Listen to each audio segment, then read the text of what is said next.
All right, we're live here on the Facebook. How many viewers do you normally get? Hey, what's up? On my live? Yeah. Oh man, dude, we'll probably get like 2. It's actually cool when you get some, because I've done a lot of live videos with the puppies and it's like nobody's watching. But then they inevitably come in later and check it out. And watch it later. Yeah. I like going live because, let's roll on those. I'm rolling this. I like going live because it keeps me honest. It's also nice because it from a marketing standpoint, it lets people know, like, hey, there's something going on right now. We're doing something. Yeah. Yeah. We're not just in a laboratory cooking this stuff up. It's actually happening. That's right. There's a little delay, but they're pretty much going to get what. Yeah. All right, so this one's not rolling. I gotta remember to hit that one sometimes. We're good. Yeah. All right. Okay. So this is rolling. Hello, Facebook. I'm here with Mitchell. 2 L's? 2 L's. Mitchell with 2 L's. And we're going to talk about recovery and spirituality. I think that's pretty safe. Yeah. Blanket topic. And we haven't gotten together before. It's our first time really connecting. And so I thought it'd be great to just kind of start cold and let's just start talking and see where the conversation goes. Because I have a feeling that it could get interesting. I think it might. I don't need the script. The way they didn't bring it. Oh, okay, good. So I guess we're just going to have to talk about what we're thinking about. Yeah. Well, we were talking about the episode we're going to release tonight, which is I interviewed a kid. And I say kid, he's 23, 22. And he had just recently relapsed on heroin and is on methadone, currently methadone treatment. And so in my conversation with him, I really got this sense that from his point of view, he was still using drugs because he was still a slave. He still in the morning had to get to the clinic, had to be there at a certain time. Every day. Methadone. Every day. No vacation. Sundays, they're not open on Sunday. So does he get a double dose on Saturday? I don't know. I guess Saturday's even a shorter time frame. So it really seemed like he felt like he was still, which is, it's tragic, but I thought he was willing to share his story, and I felt like, man, to have that story told right in the middle of that, right? I mean, we get to talk usually in this situation where we're years removed from our drug addiction, but to have somebody willing to talk about it in the midst of it was good. Removes the anonymity. I was thinking about that today, of one of the traditions of Alcoholics Anonymous or any of the anonymous meetings. But, I feel like the good that can come out of him willing to share, for you to see it and hear it come in from his mouth when he's in the middle of this crisis is, I think, could hopefully help other people, parents, or someone who's in the same state. Because, when you hear it from a guy who's used to be like that, it's good. We can share strength and hope. But I think in him sharing his weakness, he shares a lot of strength and hope. I remember sitting on the couch when I was in college using heroin at the time. And one of my favorite shows to watch was Intervention. Yeah. And it actually made me feel better because I had not hit that bottom yet. And I'm like, these people have problems. Oh, yeah, right. I'm cool. Yeah. I'm maintaining. I'm in college. I'm not living under a bridge. I don't have a needle in my arm. Right. Yet. So, this is you were smoking heroin? It was insulfated, so snorting. Okay. Yeah. All right. So I had a fear of needles, which I think might have saved my life.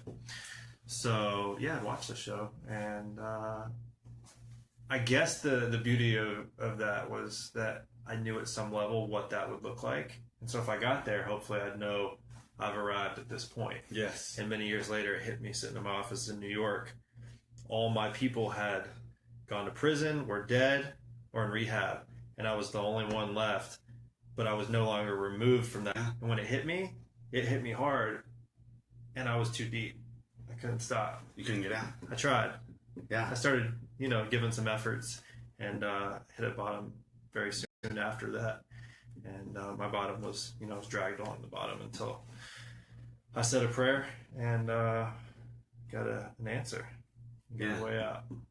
Yeah. Enjoy getting in trouble without necessarily getting caught.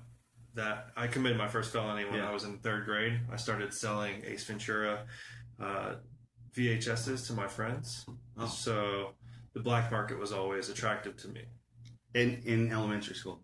3rd grade. It was interesting what you said was that you started off with saying that you knew something was different about you.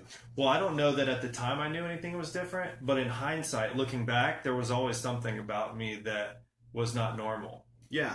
And looking back at the history, my parents would take me to doctors, and there was a history of trying to figure out how to help me. Right. And it was hypothesized that maybe I had too much sugar in my diet. Okay. Until I eventually ended up in therapist seats and in psychiatrist seats, and it came to a point where they said, "Do you want us to help you?" And I said, "What does that look like?" This is about 16. And they said, "Well, you can't use drugs if we're going to give you medication." And I said, "Well, I'm not interested in not using drugs, so this conversation's over." When did you start using drugs? I drank a beer for the first time probably around 16, and very quickly escalated to smoking pot, taking acid, eating MDMA, mushrooms, painkillers, and knew when I started taking painkillers that this was the one that was going to get me if one got me. Yeah. It was too good. Yes. It filled every hole inside of me that made me suffer. Yeah. And eventually created so much pain that I had to reevaluate that as my solution. Yeah. So it was the opiates. The opiates, but the strange thing is I got away from the opiates in New York for the most part, and the cocaine, which I thought was safe for me, which had historically safe for me in that it didn't cause me that pain. Okay. You know, the withdrawal pain wasn't there. Okay. But I'd never been in a cocaine psychosis before until I was in New York. And when you have... what's a cocaine psychosis? For me, the cocaine psychosis hit when I got enough funds and access to very potent cocaine to where I got to the point where I had to have it every day. It made dealing with me a little different. My grades were always really good. Yeah. And so I was able to get away with more. And I learned that as long as your grades are good, you can wiggle this the way that you want it. Right. And I do remember, especially in middle school and high school, knowing that I didn't fit in, but I was always able to find people who saw things the way I saw them. And looking back, it's no surprise that those people are dead or in prison or in and out of treatment, and some of them have recovered. Yeah. No surprise. But at the time, I had no idea where we were all headed, and you can't know until you know. No, that's very interesting. I feel like our stories are really similar in that sense that most of the people that I used with during high school, a lot of them are better now, but there are a lot of them that aren't, and I've always thought like, man, it's so crazy to be clean now, because this month I'll have 6 years clean, which is the longest extent of sobriety I've had since I was probably 10 or 11 years old. So it's a very new thing. Every day is like, what the heck is happening here? And having that revelation, understanding that about myself was huge for me, because it kind of started putting things back in perspective a little bit, that, I am still learning in a lot of ways, that my thought patterns, my heart condition is different and changed and new. And if I was a newborn child, I'm only 6 years old in that sense. You know what I'm saying? Right. So to understand that, hey, there's a lot more growth to do, and also to understand that it's okay to kind of be where I'm at, which is huge. To me, that's been the biggest spiritual breakthrough I've had this year, is understanding that it's okay if you're not okay. You just can't stay that way. Right. Yeah. So you said a prayer and it was answered. Tell me about that. So wait, let's reset. Sorry. Oh, we gotta reset. You can just reset those while we roll. Okay. Yeah. So I wasn't sure, but I was gonna do that. Yeah. No. Yeah. We don't even. You can just stop them and turn them back on, and we'll keep the conversation rolling. Crap, what am I doing wrong? You got it. You're rolling.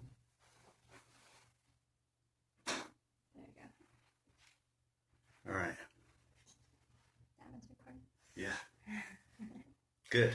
So if you've ever gotten out of the lines on the highway, on either side of the highway, you hear a brrr to let you know if you're asleep, you need to wake up. Right. Or if you're distracted, you're a little off track. So it was very off track. And at that point, my buddy, who we somewhat grew up together, he was less inebriated than me, so he was the driver at that point in time. Right. And I couldn't keep my eyes open from sleep deprivation and, my level of intoxication. So I remember flashes from that ride home from Miami where I would hear that noise and wake up and he was swerving off the road. So that tells you, where I was at as far as intoxication. It was bad. And it hit me at that point that we had a long trip to make. We weren't getting any more sober and we weren't getting any more sleep. And for whatever reason, because of the amount of felonies in the car and the budget that we had to get home, because we had a rough time in Miami, we literally calculated we couldn't stop until we got home. So it was the impossible situation. Yeah. If you haven't slept for days, wow. If you get pulled over, you're going to prison. If you stop driving, you're going to run out of gas because you don't have the amount of gas it would take to cool off your car to sleep. You don't have money for a place to stay. And your only hope is to try to get back to Atlanta on this tank of gas. Yeah. So at one of those points, I saw a police officer and I realized we're either going to die, we're going to take some people out with us, and we're most likely going to prison somehow, some way on this trip. We couldn't even find all the felonies in the car. We'd lost some of them. So, I knew it was I like how you just call them felonies. There were different types. I like that. Different types. So it's wise as the camera records. So I knew I was in a precarious situation, and I didn't have a spiritual practice. I grew up in the church, but the church didn't really agree with the way that I behaved, and so I distanced myself from the church. But it's interesting how in seemingly every man, woman, and child, there is this understanding of prayer or some type of higher power. Yeah. And so, especially in that impossible situation. In a very dire moment, a person who doesn't pray and hasn't prayed for many, many years, who thinks prayer is foolish and that religion is a joke, said a prayer. And the prayer was, if you get me back, I'll give this up. And I tried. I did try. It was my first real attempt. And it ended up, when it didn't work, of course, rebounding on me, and ended up in New York, almost dying in that bathroom that I had spent so much time in. And at that point, I reached out to my guardian angel, my mother, and she said, you need to go to rehab. And it had never clicked. You never even considered that. I was that far off the path that I didn't know what I needed. I just knew that what I was doing wasn't working. Right. And I tried every possible way to make my life work, and it ended up in a place of desperation and hopelessness. And so I took the advice because I was in that moment that I needed help. Yeah. So the funny part of the story is that I didn't think that, smoking marijuana had anything to do with my problem. So of course I needed a rehab where I could smoke weed. I thought it was the pills and the powders. Do those exist? I couldn't find them.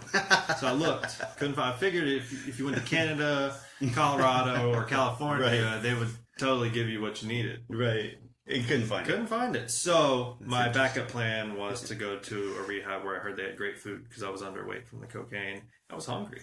No money.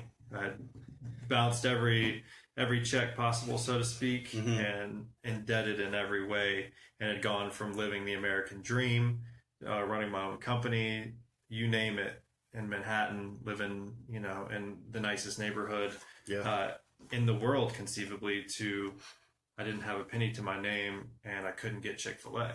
Yeah. Hiding my car from the repo. It was ugly. So went to rehab. Another impossible situation. For me, rehab seemed like vacation. Yeah. It was a possibility of having some time where I could de-stress. Yeah.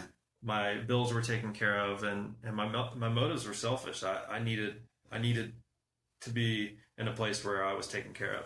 And it just turned out that they had the help that I really needed. Yeah. Which was suggestions to look into spirituality and look at my entire scope of unhealthy behaviors, not just the ones that were causing me immediate pain and suffering. Right. Yeah.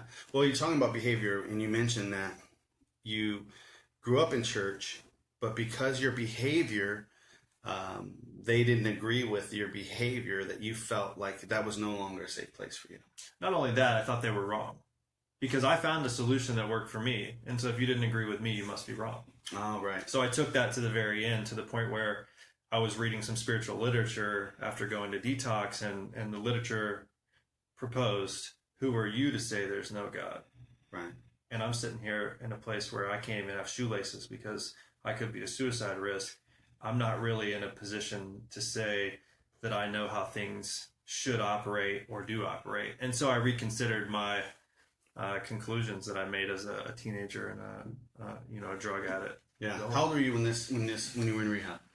I went to rehab November 9th, 2011. Oh, it's on your arm. Yeah, I can't get too far away from that one. Yeah. My memory, I probably suffer some brain damage from many different events. So I have to make sure that I keep things close by. So 2011, so you're at about 6 years as well. God willing, 2017 will be my 6th year in November. Yeah.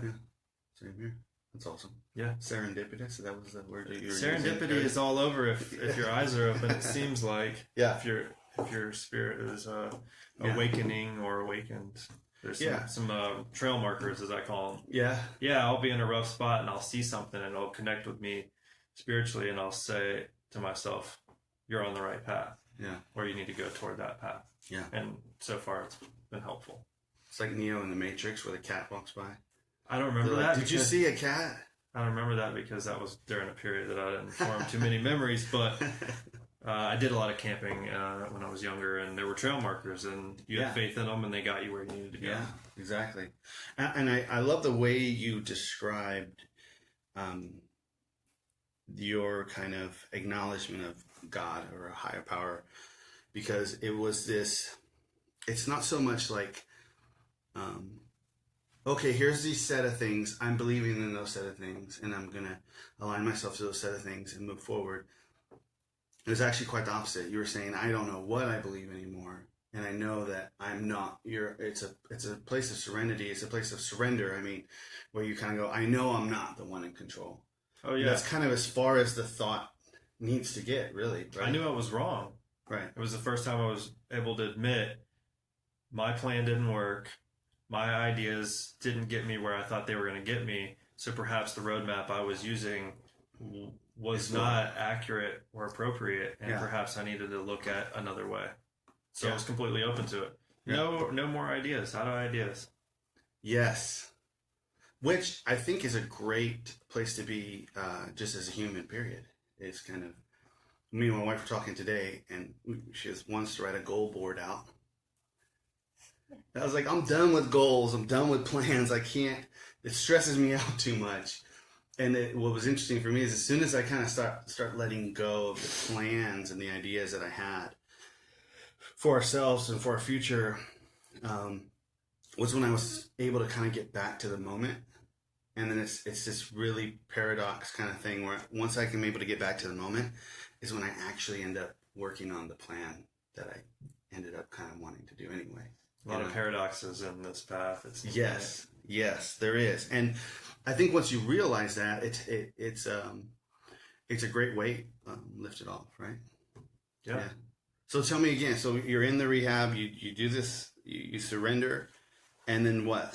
Yeah, it's easy to surrender when you're given no more real options other than leaving, and you know there's no other place you can go. Right. So at first they handed me this book, and it could have been any spiritual book, but my first thought was, I didn't read my textbooks in college. I'm not interested in reading your textbook about how I need to live. Right. But through attending different gatherings of people who showed strength, hope, and experience in living a healthy lifestyle that had been where I'd been, I made a connection, and I wanted to know how they got there. So I looked at the tools they had, and then became willing to reevaluate using things like books that I had set aside for many years. And I used to love to read books when I was a kid. So when I got back into some of this literature, Yeah. I couldn't get enough of it. Now you said that they had tools that you saw you wanted. What were those tools? So some of the tools were different types of gatherings of people that were committed to helping each other and living healthier lifestyles. And they showed, interestingly enough, what I would consider to be scientific evidence or proof that their methods worked. And my background is I got a Bachelor of Science in Psychology while intoxicated, but I was always at the mindset that I need proof. And you couldn't prove to me that there was a God, so we weren't going to talk about that. Right. We could talk about science. And interestingly enough, it was my first experience with a statistically significant proven method that involves spirituality. Yeah. It was the only way that I had Wow. seen people recover from essentially a death sentence. And they say we get a daily reprieve, Right. which means we have to work on our spiritual condition daily. Yeah. And a reprieve is typically for someone who's got a death sentence. Right.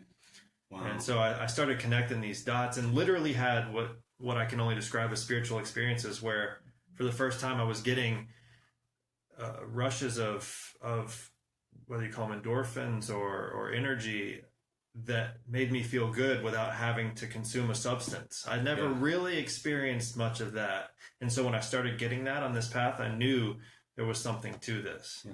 Joy. Joy? Would joy be a good word for that? Joy, hope, and then, Peace. hope with a track record ended up being faith, Yeah. which is nice. Hope with a track record becomes faith. It did for me. I like that. They gave me a little bit of hope. Yeah. I followed their lead and That's good Hope. stuff. and progress and more hope and progress. Eventually I started to have faith in what I was doing and enough faith to lend a hand out to other people and say, hey, this seems to have saved my life. I'd like to help you with this Yeah. with no other motives than to do the right thing and to hopefully help myself stay on that path because you kind of become like a link in a chain. Yeah. And if you got your hand out to someone who's been down the path and is leading you the right way, Yeah. hopefully you can pull someone else down that way and Right. you are then secured into a chain of people who are headed toward the light, so to speak, or out of the darkness. Yeah. And that was very cool. Yeah. Well, what you're describing is a community, and there's a Facebook group that somebody added me to.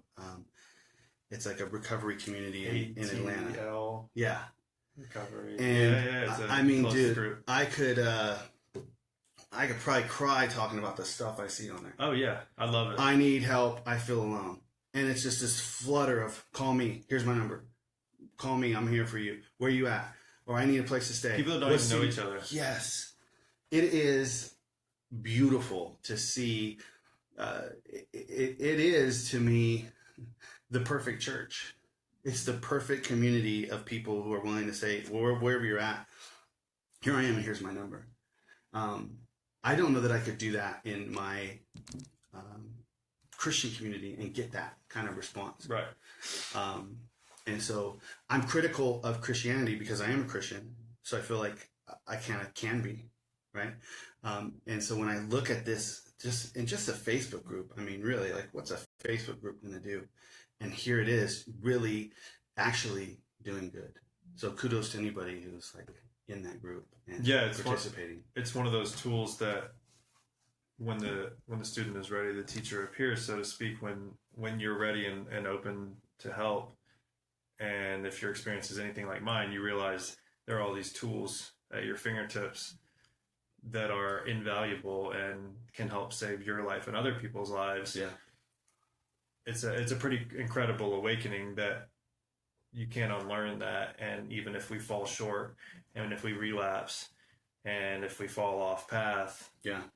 at least we know they're there for next time. And so I didn't know any of this. And so I even feel confident that if for some reason I ended up in a position where I made some really poor choices, at least I would know there was a path to get back on. I didn't even know there was a path. Yeah. I didn't even know I was off a path. I had no idea. I thought it was chaos. And everybody was out for themselves. Right. So to know that there are paths toward, beautiful places, Yeah. albeit, filled with struggle, Yes. it's nice to know that you could get back on the path, or you can share the way to the path with other people. Well, I think that's the definition of beauty to me now has changed, because I think beauty is not without struggle. That beauty is with the blemish. It's with the imperfection. I mean, to truly be connected and love somebody, you can't just love only the good parts. At least that's not real love, right? You have to kind of have this understanding of their completeness, and that to me is really beauty, because you're connecting to all of them, not just the good side of them or the well-behaved side of them, right? You're connecting to their whole being. And I think that in the recovery community, you see examples of that continue. So you're a psychology major. How much of that do you still carry around with you as you think through these things? I think psychology was helpful in allowing me to better understand human beings. Mm-hmm. And so the interesting thing about my studies in psychology is I started looking in the Diagnostical and Statistical Manual of Mental Disorders in college to try and diagnose myself. Wow. And some of the stuff certainly was apparent that I may be in a certain category for this or for that. And so that was somewhat alarming. Yeah. But denial is very strong. Yeah. And I prefer to think that I can figure a way through this. And I'm already on this path with momentum to where I'm already involved. And the interesting thing was that I knew that worst case scenario, as long as I survived, I would know enough about what it was that I was studying by being part of it that I could hopefully help people one day and talk about it. Right. But I was in too deep to really do much about that. I knew I was on a ride at that point. Yeah. And hopefully I would be able to use it for good one day. Yeah. Doing the right thing for the wrong reasons, and then it leads you to an actual It's very interesting very interesting how it worked out. Yeah. So tell me about your life now, as our office line rings. It was a lot of phone calls on the phone all the time. And I have this tool available at my disposal where I know if I don't feel okay, that I need to be on the phone with some people who understand and can relate and maybe can share their experience, strength, and hope, because people have been through what I've been through, and I've learned that. And so making sure I have access to those people and reach out to them is important. And then on those good days, when I feel at peace, it's important for me to be on the phone, reaching out to other people in an effort to maybe help them out. Yeah. And it's very interesting how I can't do this alone. Do you ever talk yourself out of calling someone? I used to. Yeah. I used to think, or I would call them, but I would hope they didn't answer. Oh, yeah. So that hasn't happened in a long time. I am fully aware now of how much help I need and the struggles ahead of me. Yeah. That now it's like a drowning man grasping for a life preserver. I need it. I want it. I know it's not always going to be pretty or pleasant to hear, but I need to know the truth. And sometimes I can get off track. Yeah, that's good. That's really good. You talked a little bit before we started recording about, and I think this was one of the things that you first brought up when we were talking about connecting, was the work you're doing with a local area church or something, or the school. And you want to tell us a little bit about what that is about? Yeah. So my career prior to 2011 was focused on commerce and business, whether it was legal or illegal. And so I identified a natural ability to make myself and other people around me wealthy. And I also identified on that path that was a self-destructive path for me. So I appreciate commerce and I appreciate business people. And I had to bow out of that industry because I knew for me, it was not the path that I could be most effective. And I knew it wasn't the path that was going to enrich me to the point where I could stay on a path toward health and wellness. Now, was that an easy transition? No. Nothing about this has been easy, but it has all been very worthwhile. So I remembered this point in time where I volunteered and how it made me feel. And it was nice to, for once, not be focused on how much money can I get out of you? Yes. While still making sure that you're getting compensated well for your money, but how much money can I get out of you? Yeah, yeah. That's no longer my primary focus. And while business is necessary, at the end of the day, most every decision I make is based first and foremost on, is this best for you? Is this best for me? Is this viable? Is this sustainable? And if we can make a little money, that's cool. If we can just break even, but move forward as people and as organizations, that's enough for me. Right. So going from living in, a condo in Manhattan and not really having to worry about money, in the sense that bills were always paid and there was a lot of extra money to do what I wanted. Yeah. I chose a life where every penny counts, and even on paper, the business models don't always make sense, but because I believe in them, I find a way. Wow. That's crazy. That's so they say you're reading my mail. Is that what they say? I don't know. I've never heard that. You ever heard that? No. Or what you said is you're speaking my language. Oh, yeah. Yeah. The thing that I've been thinking through as we've made kind of a similar transition is, there's always a cost to life, period, to every day. And whatever you choose to do, there's going to be some sort of cost. Whether you're paying that cost, someone else is paying that cost.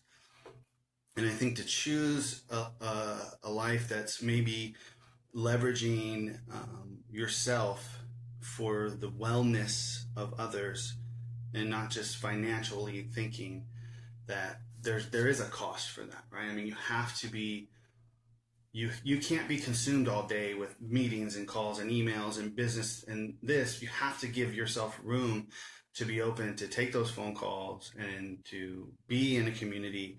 And once you do that, you do it does cost you a little bit on that, whatever is perceived as success in the American world, right? That makes sense. When I think about what you're saying, to me, it seems like a small cost to get the medicine I need for a terminal progressive illness that will kill me and will destroy everything around me that I worked hard to build. So on the outside, a lot of people, I think, have a difficult time imagining how someone would commit to a path of financial struggle. But when you've been where I've been and you see how this path keeps you away from the gates of hell, right, and hell can be on earth, it's a small price to pay. Yeah. And I'd much rather deal with the struggle of checking my bank account every day and paying my debts, and going to sleep at night feeling good, knowing I haven't screwed anybody over, than trying to navigate a selfish path that is really only focused on an unattainable goal of getting everything I possibly ever want. Yeah. It's very interesting. It's good stuff. Yeah. So did you want to talk about the work with the middle school? Yeah, absolutely. Yeah. So I end up with these amazing opportunities. And one of the opportunities was based on work I was doing with a school, and they agreed to hire me to build an agricultural system based on aquaponics. So basically it's a hydroponic system where fish provide nutrients for the plants clean the water for the fish. That's the simplified explanation.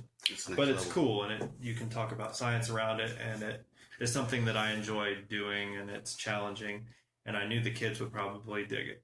Yeah. So it's also part of the startup that I have been working on, and the more systems we have, the more we learn, the more exposure we have. So it made good business sense to me to work with this school with a very limited budget.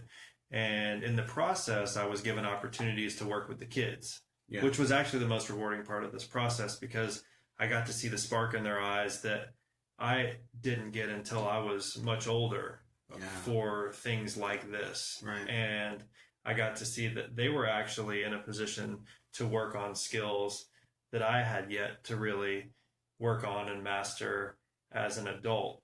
And then I got to work with them to the point where I saw their work and saw their deliverables and realized some of these kids are prodigies, and they're brilliant, and they will be heavily recruited when they're old enough to work. So I'd like to be able to help them fine-tune these skills in a way that not only makes an interesting project, helps them advance as smaller humans, but also at the end of the day, as a businessman, provide some deliverables. So they built my website with direction. They built 3D models of different systems I'm working on that can be used for Nice. demonstrations and videos and websites and social media. And not only that, the school has agreed to extend the internship to the point where it will be a quarterly internship based on different levels to where they can progress through the basic internship to an apprenticeship to a journeyman level to a master, where they then teach the next upcoming class what they learned, and the cycle continues. And so they're it sounds like I'll learning be a this part of it. hydroponic technology and also some of these other things like 3D modeling, website building. And the hydroponics is just a subject matter. It could be anything. And so I see other companies seeing what we're going to do and what we've done and saying, hey, we'd like to get involved with this. And what we're doing is actually something completely different. We're promoting exercise for adults with disabilities. And we would like to update our website, and we'd like to have some different media made. Maybe we could get in on this. Right. And then they could help take the torch, because I can't necessarily always do this, and it'd be nice to see other people benefit from it and give back as well. Right. That's cool. I'm also thinking of like, not every middle school is going to have a bucket of kids that are ready for this kind of stuff, right? No, they've been primed for it. It's one of the top 10 technology schools in the nation. Right. I prefer not to throw their name out there, as I don't know that they would necessarily approve all of what I speak about publicly, but that's cool. I have great respect for them, and but I do feel like no matter what, middle school or high school, even elementary, that there is always one or two or a few kids who could use that kind of challenge, right? To kind of get out of whatever's just kind of being filtered on. I'm getting a call in the middle of this. We're not gonna take it. Sorry. So I saw that with one student. Yeah. And she clearly was having a tough time, as I'm sure most 7th grade girls do. And she gravitated toward this in a way where she created, in my opinion, a masterpiece for a 7th grade. I was blown away. Yeah. And so there was no plan to do this internship. But based on her work, it made sense to me as a business person to offer her an opportunity, because she technically can't even get paid for this at this point. Right. It's against child labor laws. But we can work it through an educational operation to where she learns and we benefit. Yeah. So in that process, I feel like she was having a tough time socially, and she got something else to focus on and put her energy into. And where most kids, I think, were probably doing a lot of socializing over the summer. Yeah. She may have been, but if she wasn't, she certainly had an outlet for that energy. Yeah. And I think on the flip side, it's going to give her the opportunity to find a whole new network of people who are interested in these type of technologically advanced artistic endeavors that might be her people or her tribe. Yeah. And I think she's building a portfolio at 7th and 8th grade that could rival some kids, we call them kids, college kids at Savannah College of Art and Design. So the portfolio she's building and where she's at now, that's cool. I imagine that if she's able to stay on a healthy path, she will be unstoppable. Yeah. And she might have found an identity that she might not have found otherwise earlier. Yeah. Which is nice. Do you want to give out your website? My website is Flowponics. F as in Frank. Sound like a hip hop group from the 90s. Flowponics. So I'm hooked on ponics. It's kind of the tagline. Flowponics. So ponics means to do work, and hydroponics means to let the water do the work. And aquaponics means to let the water and the fish do the work. And flowponics means let's bring all these different types of work together and do the best work, whether it's soil, hydroponics, aquaponics, aeroponics. Let's incorporate systems and have them interact. And and on the bigger scale, let's find the flow in the community, and let's feed people who don't necessarily have access to great food, while also providing the top quality food available to even the highest end restaurants. And let's basically help everybody at whatever level we can, and stay on a path that keeps us motivated. It's good stuff. So we're flowing. I feel like I'm flowing. Yeah. I feel like Flowponics is like a rap group from the Bay Area. on E40's label. Yeah, I could see that. We could get hyphy. They call it. Well, it's been great talking to you, and I'm so glad that we got to connect. And interestingly, we do it in front of cameras rather than just talking normally as normal humans. But I think it's been great, and I'm looking forward to how we can continue to build. And we're always looking for more people to come in and do like what you just did. Share your strength and hope. Share what you've been through and what you're doing now. And that there is, we do recover, and that a life beyond addiction can be a beautiful life, hope-giving life worth living. If you would have told me that my idea of fun would change, I would have never believed you. But the things that I used to find fulfilling that were destructive, don't hold a candle to the real love and joy that I've found in authentic experiences. And then the drugs were just a lie. Yeah. They were telling myself the same lie over and over and over again. And the love you experience with a child, or spending quality time with family where you're actually present, or enriching your community. Actually present. When you experience that in a sober mind state, it blows away any type of experience you may have had that was meaningful or impactful, typically on drugs and alcohol, at least if you're anything like me. Yeah. Sweet, man. Appreciate you, brother. Cool. Good stuff. Thank you. All right. Later, Facebook. All 7 of you. You didn't snore, puppy. Oh, we got 7? I don't know. There's 2 live right now. 2. Later. You.